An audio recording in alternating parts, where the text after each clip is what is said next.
به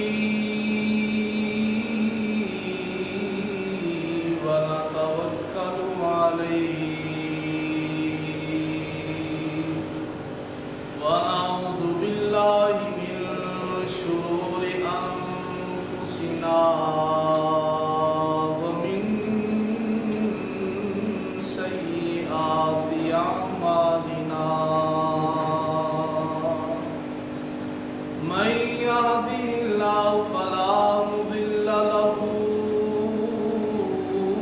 ومن يضلله فلا هادي له ونشهد أن سيدنا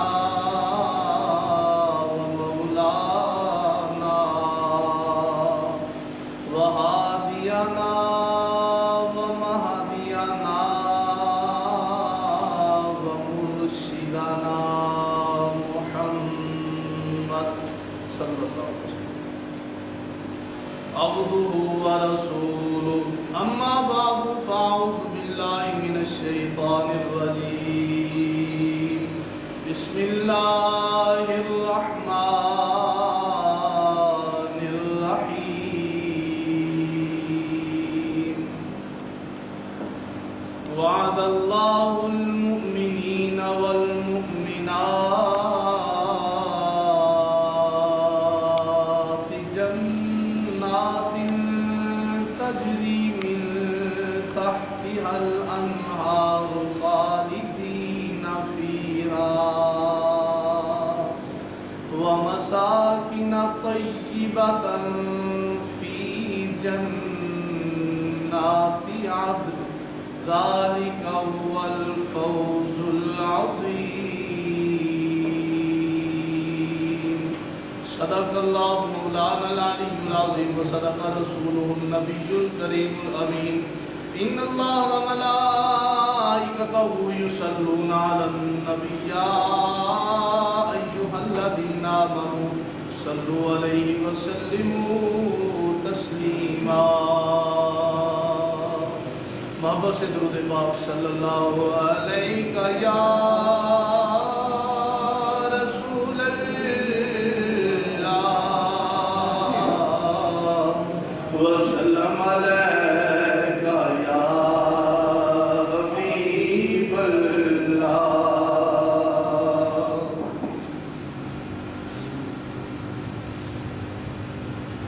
ایک میں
نبوت تھی کہ ان کی نبوت کی کیا دلیل ہے؟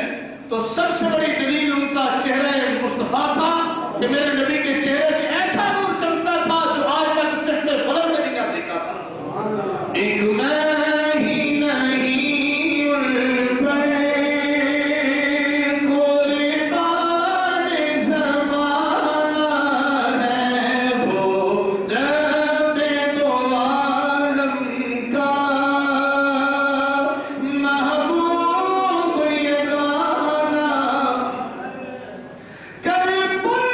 سے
صلی اللہ علیہ وسلم کی بارگاہ ایک تسبیح درود و سلام کا نذرانہ پیش کرنے کے بعد قرآن پاک کی ایک بڑی خوبصورت آیت مبارکہ، ویسے تو ہر آیت بڑی خوبصورت ہے، لیکن ان آیتوں کے حسن کا کیا مقام ہے جن آیتوں میں اللہ نبی کے غلاموں کی شان بیان کرتا ہے۔ آپ نبی کے غلام ہیں کہ نہیں ہیں؟ پیار سے کہیے پھر سبحان اللہ۔ یہاں تک حدیث پاک میں آتا ہے، اب اللہ کی مہربانیاں دیکھیں بندے کے اوپر کہ میرے نبی بیان فرما رہے ہیں، فرمایا اگر کوئی شخص، یہ بڑی توجہ طلب بات ہے، اگر کوئی شخص محبت سے اپنی اولاد کو بوسہ بھی دیتا ہے، محبت سے ان کو چوم بھی لیتا ہے، فرمایا ان کے چومنے کی وجہ سے اللہ جنت میں ایک باغ لگا دیتا ہے۔ تو اگر اپنی اولاد کو مسلمان محبت سے چومے تو اس کی وجہ سے جنت میں باغ لگ جائے، تو جو محمد مصطفیٰ کو چومے، جو محمد مصطفیٰ کو چومے اس کا کتنا مقام ہوگا۔ تو جن تلووں کے بوسے رب کے عرش نے لیے ہو، جن تلووں کے بوسے سیدنا ابوبکر صدیق نے لیے ہو، ان تلووں کے مقام کو کون سمجھ سکتا ہے؟ جو آیت مبارکہ پڑھی ہے اس کو سنیے۔ اللہ فرماتا وعد اللہ المؤمنین والمؤمنات، یہ مت سمجھنا کہ ہم مرد ہیں، ہم ایمان لائے، ہمارا بڑا مقام ہے۔ فرمایا جتنا تمہارا مقام ہے اتنی میری بندیوں کا بھی مقام ہے، اتنا میرے محبوب کے چاہنے والوں کا بھی اتنا ہی مقام ہے۔ جتنی عورتیں میرے محبوب کو چاہیں گی ان کے ساتھ بھی اللہ وعدہ فرما رہا ہے۔ یہ اللہ وعدہ کیا ہے؟ فرمایا وعد اللہ المؤمنین والمؤمنات جنات تجری من تحتها الانہار، فرمایا میں نے وعدہ کر لیا ایمان والے مردوں سے اور ایمان والی عورتوں سے، میں ان کو مرنے کے بعد جنت عطا فرماؤں گا۔ یا اللہ یہ جنت ہے کس کی؟ جنت ہے کس کی؟ فرمایا یہ بھی میرے بندوں کی ہے۔ یا اللہ اس کا وارث کون ہے؟ فرمایا وہ بھی میرے ہی بندے ہیں۔ یہ قرآن پاک 16 سپارہ سورۃ مریم ہے۔ آئیے میں قرآن سے اس کا ریفرنس پیش کرتا ہوں۔ اللہ فرماتا ہے تِلْكَ الْجَنَّةُ الَّتِي نُورِثُ مِنْ عِبَادِنَا مَنْ كَانَ تَقِيًّا۔ محبت سے کہیے سبحان اللہ۔ فرمایا جس جنت کو تم سمجھتے ہو کہ اس جنت کا مالک رب العالمین ہے، یہ بے شک وجہ ہے کہ جنت کا خالق بھی رب ہے، جنت دیتا بھی رب ہے، لیکن جنتوں کا مالک رب ہو کر رب کنجوسی نہیں کرتا ہے۔ رب نے جنتیں اپنے نبی کے غلاموں کو عطا فرما دی ہے، وہ جس پر مہربان ہو جائے اس کو بھی جنت کا مالک بنا دیتے ہیں۔ یہ قرآن ہے، کھولیے قرآن 16 سپارہ سورۃ مریم، قرآن میں قرآن کے ایک حرف کا ممکن بھی کافر ہے۔ اگر نبی کے ایک عام غلام کا یہ مقام ہے کہ وہ جنت کا مالک بن سکتا ہے، تو نبی کے صحابہ کا کتنا مقام ہوگا۔ آج تو ہم یار بڑے تلاش کرتے ہیں، میں بھی بڑے اچھے دوست تلاش کرتا ہوں، یار کبھی ایسا دوست ملے جو بے وفائی نہ کرے۔ بڑی پیاری بات ہے، ایسا دوست ملے، بولیے بولو یار، آئے بے وفائی نہ کرے۔ زندگی بیت گئی، بڑے بڑے لوگوں نے بڑے بڑے وفادار دوستوں کو تلاش کیا، زمانے بھر کے اندر تلاش کیا، لیکن اکثر و بیشتر 90% لوگ بے وفا نکلے، دنیا دار نکلے، مادہ پرست نکلے۔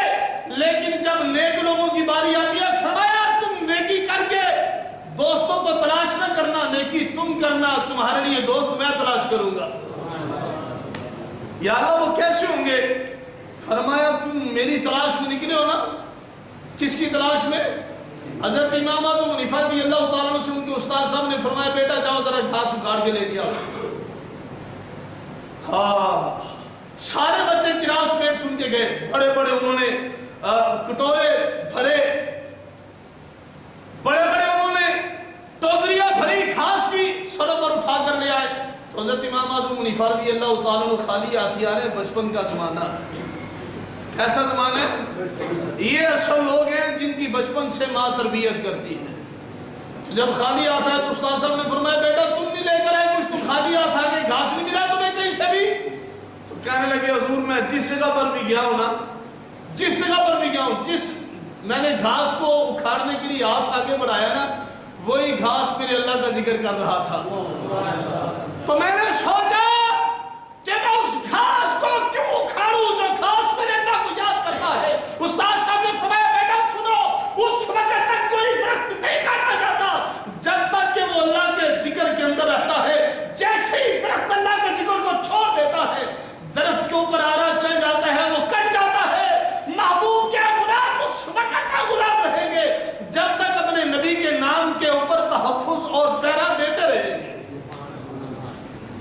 ہم نے بڑے بڑے لوگ تلاش کیے، بے وفا نکلے. فرمایا تم نے دنیا دار تلاش کیے، کبھی اللہ کا ولی تو تلاش کرو نا.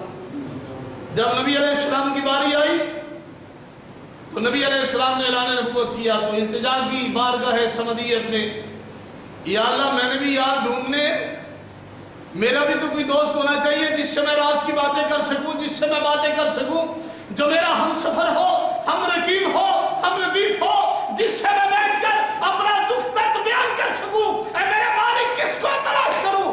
فرمایا حبیب تم نے نہیں تلاش کرنا، تیرے یار میں نے تلاش کرنے. یا اللہ وہ یار کیسے ہوں گے؟ فرمایا ان جیسا یار بھی میں نے کسی نبی کو نہیں دیا. آیا کسی، یہ قرآن ہے. کیا ہے؟ اگر کسی کے پاس lack of knowledge people, they live in the Muslim community, that's why they're suffering in the world.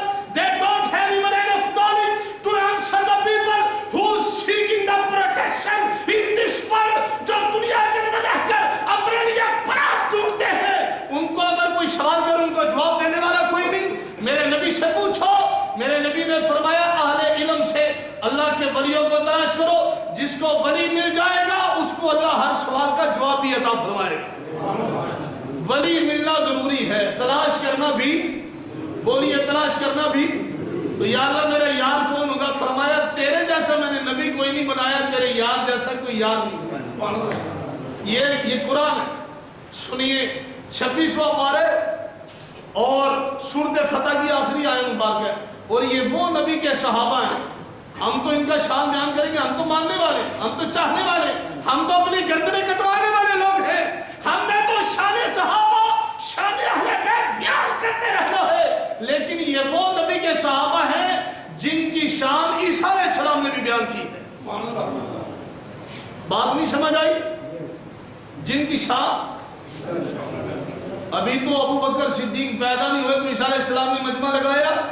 قرآن ہے 26واں پارہ سورۃ فتح کی آخری آیت اٹھا کر دیکھو. انجیل میں میرے نبی کے صحابہ کا ذکر موجود ہے. انجیل کس پر نازل ہوئی؟ فرمایا عیسیٰ پر. تورات کس پر نازل ہوئی؟ فرمایا موسیٰ پر. یا اللہ یہ تو مقدس کتابیں ہیں. فرمایا ان مقدس کتابوں میں میں نے اپنے نبی کی یادوں کا ذکر کیا ہے. تم یہ مت سمجھنا کہ تم ذکر کر کے تم ان کی شان بڑھا رہے ہو. ان میرے نبی کے صحابہ کا ذکر تو میں نے نبیوں کی زبانوں سے نہیں کروایا. سنیے قرآن. آج آپ میں قرآن سناؤں آپ کو. لوگ پتہ نہیں کس منہ سے کہتے ہیں، کس کس بیاہ پر کہتے ہیں، کیوں کہتے ہیں، کس وجہ سے کہتے ہیں کہ نبی کے صحابہ کا ذکر نہیں کرنا چاہیے. میں نے کہا اگر نبی کے صحابہ کا ذکر نہیں کرنا ہے تو قرآن سے ان آیات کو نکال دو جن آیات بینات کے اندر اللہ نے میرے نبی کے صحابہ کا شان بیان کیا. سنیے قرآن. اللہ فرماتا ہے محمد الرسول اللہ. یہ بھی اہل سنت و جماعت کا عقیدہ کہ نبی موجود. بولیے نبی موجود. جس کا عقیدہ نہیں وہ بے شک نہ بولے. اللہ کے نبی محمد موجود ہے، اللہ کے رسول ہے. جب پریزنٹ کا سیدھا بولا جائے گا تو یہ پتا چلے گا جہاں جہاں کلمہ پڑھا جاتا ہے محمد مصطفیٰ وہاں موجود ہے. وہاں موجود ہے. نور قبلہ شاہ صاحب آپ کی گھرانے کی بات ہے. محمد رسول اللہ. سبحان اللہ. کلمہ چینج کر دیو، کلمہ کیوں پڑھ دیو. سبحان اللہ. سبحان اللہ. سبحان اللہ. یہ میرے نبی علیہ السلام کا اعجاز ہے اور یہ قیامت تک اعجاز رہے گا. آج تک کائنات کے اندر کوئی ایسا شخص نہیں پیدا ہوا جس نے یہ ترجمہ کیا ہو کہ محمد اللہ کے رسول تھے. ہم تو ماننے والے، ہم نے تو کرنا ہی کرنا ہے کہ موجود ہے. جو نہیں مانتے وہ بھی کہتے ہیں کہ موجود ہے. وہ بھی کیا فرماتے؟ کہتے محمد اللہ کے رسول کر رہا ہے؟ سبحان اللہ. کن کا ذکر کر رہا ہے؟ نبی کے صحابہ کا ذکر، نبی کے اہل بیت کا ذکر. فرمایا والذین معہ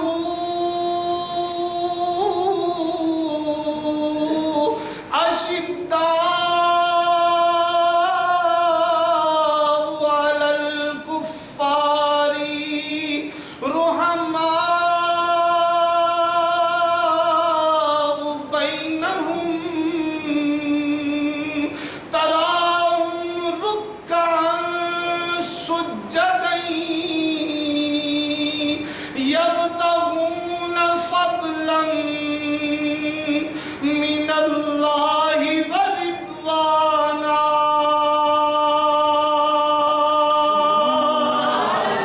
سیماہم فی وجوہہم من اثر السجود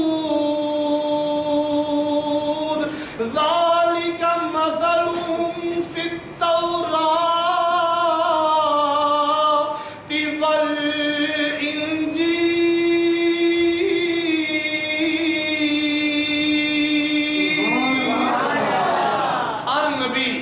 میں کہتا ہوں صرف بڑا لمبا قرآن کی کتنی آیتیں میں نے پڑھ دی ہیں، لیکن اگر یہ کہا جائے کہ قرآن کے ایک حرف کو کما حقہ بیان کیا جائے تو میرے خیال سے قیامت آ سکتی ہے قرآن کے ایک حرف کا شان بیان. تو توجہ، اگر قرآن کے ایک حرف کا شان نہیں بیان ہو سکتا ہے تو مکمل قرآن کا کتنا مقام ہوگا؟ اگر مکمل قرآن نہیں بیان ہو سکتا تو قرآن جس نبی پر نازل ہوا اس کا کتنا مقام ہوگا؟ نعرہ تکبیر. نعرہ رسالہ. یا رسول اللہ. حیدری. یا علی. نعرہ تحقیق. حق جاریہ. فرمایا سیماہم فی وجوہہم من اثر السجود.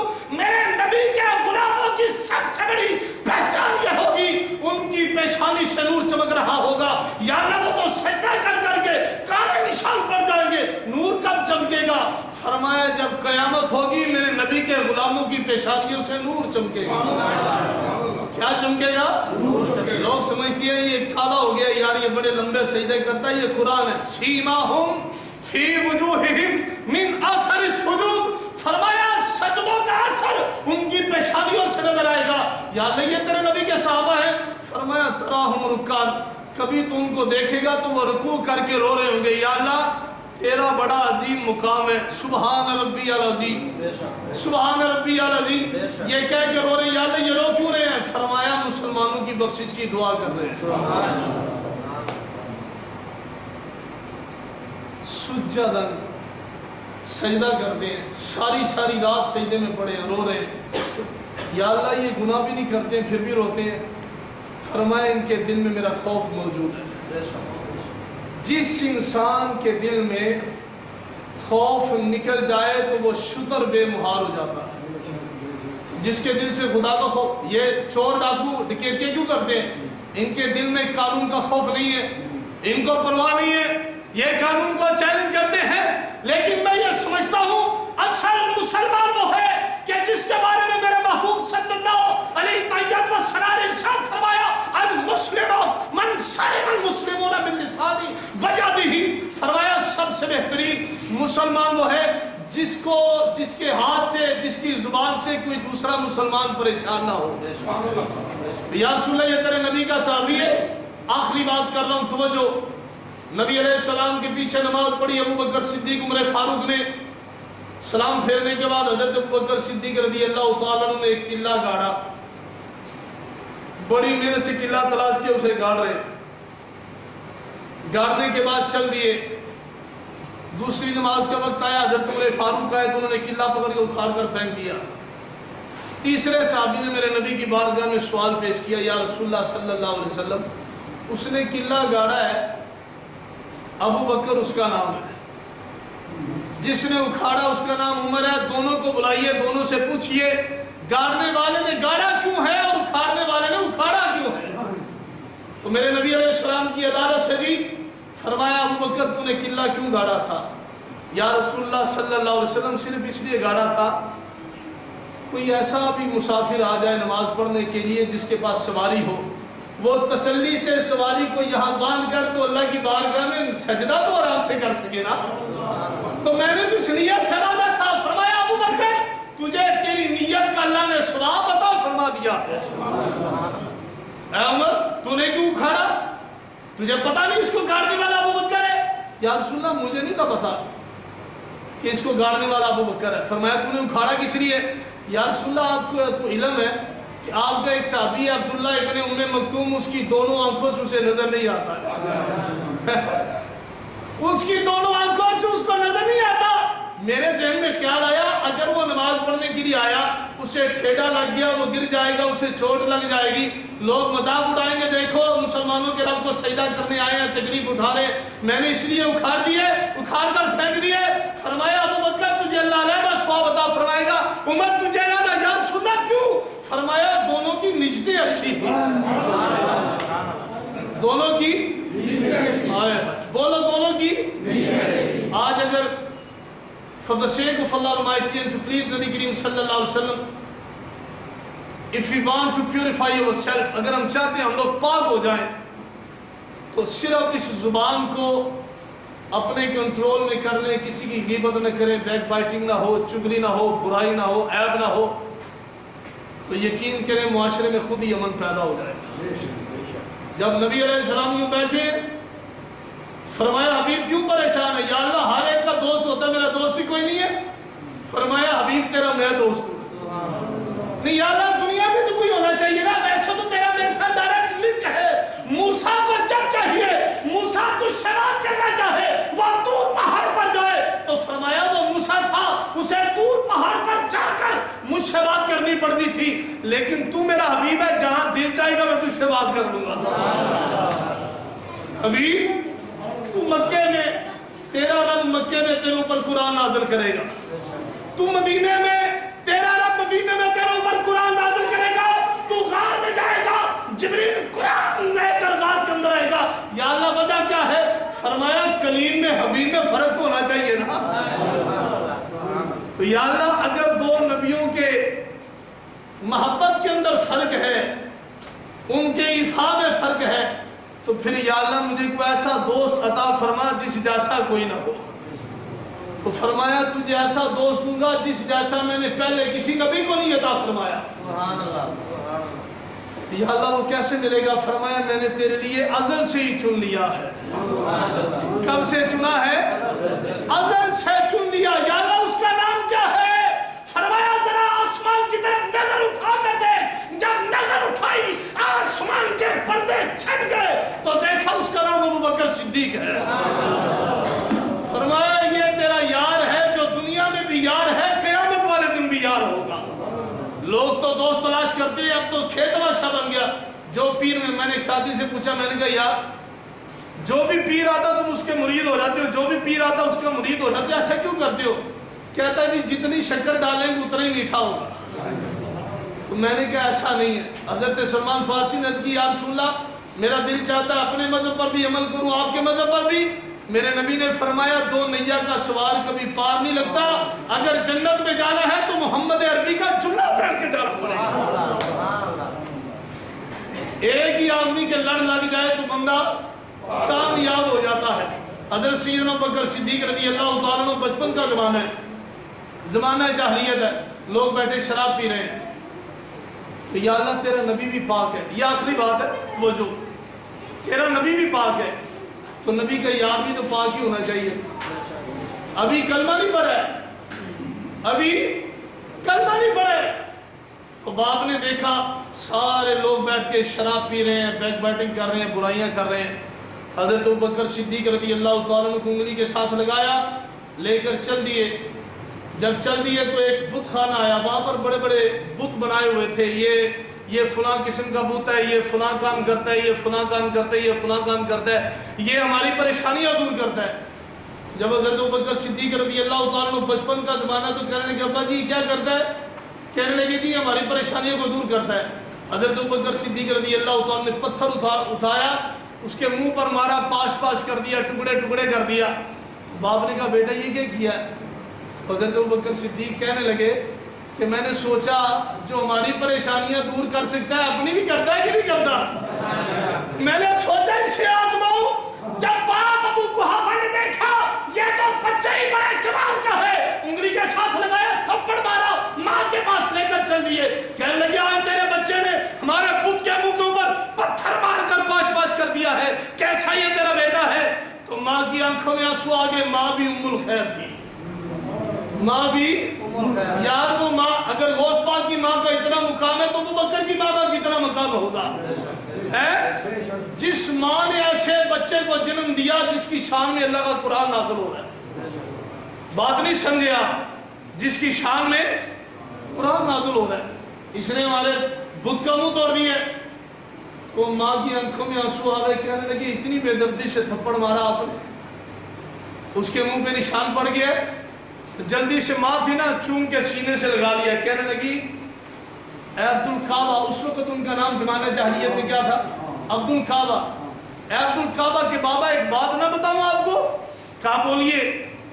کہا آپ نے تو اس کے منہ پہ تھپڑ مار دیا نا, کہ اس نے ہمارے بت کا منہ کیوں توڑا ہے؟ آپ کو ایک انہونی بتاؤں, ایک نئی بات بتاؤں جو آج تک آپ کو میں نے نہیں شیئر کی آپ کے ساتھ. کہنے لگی جی بولیے آپ. انہوں نے فرمایا کہ جب یہ بچہ میری شکم میں تھا نا, جب میرے پیٹ کے اندر تھا, میں جھکنے کے لیے جاتی تھی, یہ میرے پیٹ میں اکڑ جاتا تھا, مجھے نہیں جھکنے دیتا تھا, خود کیسے جھک جاتا. حیران ہو گئے. کہنے لگے یہ بچہ بھی نرالا ہے. تو ہاتھ پھینکا, پیچھے آواز آئی, ہاتھ پھینکا, پیچھے آواز آئی. فرمایا عبد الکعبہ کے والد اس کو آئندہ کے بعد مت مارنا, یہ میرے حبیب کا یار ہوگا, یہ میرے نبی کا غلام ہوگا, اس پر ہاتھ نہ اٹھانا, اس کے چہرے پر میری سنت سجی ہوگی. تو جب اسی داڑھی مبارک کو کنگا کیا, ہوا نے ایک بال اکھاڑا, لے کر اللہ نے اس ہوا کو حکم دیا ساتھ والے قبرستان میں لے جا, وہاں لے جا کے اس داڑھی کے بال کو پھینک دینا. یا اللہ کیوں؟ وہاں بھی پھینکنا, یہاں بھی. فرمایا نہیں, یہ میرے ابو بکر صدیق کی داڑھی کا بال ہے, اس کا شان ہی نرالا ہے. ہوا لے کر ساتھ والے قبرستان میں چلی گئی. ہاتھ پھینکا, ابھی سے آواز آئی. فرمایا جبریل, حکم رب جلیل. فرمایا دیکھ نہیں رہا کہ ابو بکر صدیق کی داڑھی کا بال ٹوٹا ہے, ساتھ والے قبرستان میں نے بھجوایا ہے. کس نے؟ میں نے کسی وجہ سے بھجوایا. تو یا اللہ اس کی ریزن کیا ہے؟ فرمایا اس کی وجہ یہ ہے, اعلان کر دے کائنات ارض و سما میں کہ میں نے ابو بکر صدیق کی داڑھی کے ایک بال کے صدقے سارے قبرستان والوں کو بخش دیا ہے. فرمایا آئندہ اس کے منہ پہ تھپڑ نہ مارنا, یہ تو میرے حبیب کا یار ہوگا, یہ بے وفا نہیں ہوگا. یہ اس جگہ پر بھی وفا کرے گا جہاں سارے چھوڑ جائیں گے, رات کی تاریکی میں سبھی چھوڑ جائیں گے. یہ نبی کے ساتھ تنہا کھڑا ہوگا, کبھی دائیں ہوگا, کبھی بائیں ہوگا, کبھی آگے کبھی پیچھے. محمد مصطفیٰ پوچھیں گے اے ابو بکر ایک شاید پر ہو کر چلو, کیوں آگے چلتے ہو؟ کبھی بائیں, کبھی دائیں, کبھی پیچھے, کبھی آگے. چلنے کا انداز تیرا نرالا کیوں ہے؟ تو ابو بکر یہی ابو بکر اس وقت کہے گا کیا میرے محبوب, جب میرے ذہن میں خیال آتا ہے کہ آگے سے کافر حملہ کرے گا, میں دوڑ کے آگے چلا جاتا ہوں. جب میرے ذہن میں آتا ہے کہ دائیں طرف سے حملہ کرے گا, میں ہر طرف میں آتا ہوں. اس لیے اگر کوئی حملہ کرے سب سے پہلے ابو بکر پر گزرے گا تو پھر آپ کی طرف جائے گا نا. حضرات محترم, یہ چنیدہ لوگ ہیں. انشاءاللہ اللہ کی بارگاہ ایک دس کے اندر دعا ہے اللہ تعالیٰ میری اور آپ کی حاضری قبول و منظور فرمائے. اور انشاءاللہ العزیز سیدنا ابو بکر صدیق رضی اللہ تعالیٰ عنہ, جن کا شان صرف قرآن میں نہیں ہے بلکہ انجیل میں, تورات کے اندر بھی موجود ہے, اس کو انشاءاللہ ہم اگلے جمعہ المبارک کو کنٹینیو کریں گے. اللہ تعالیٰ آپ کو اور میرا حامی و ناصر ہو. وما علینا الا البلاغ المبین.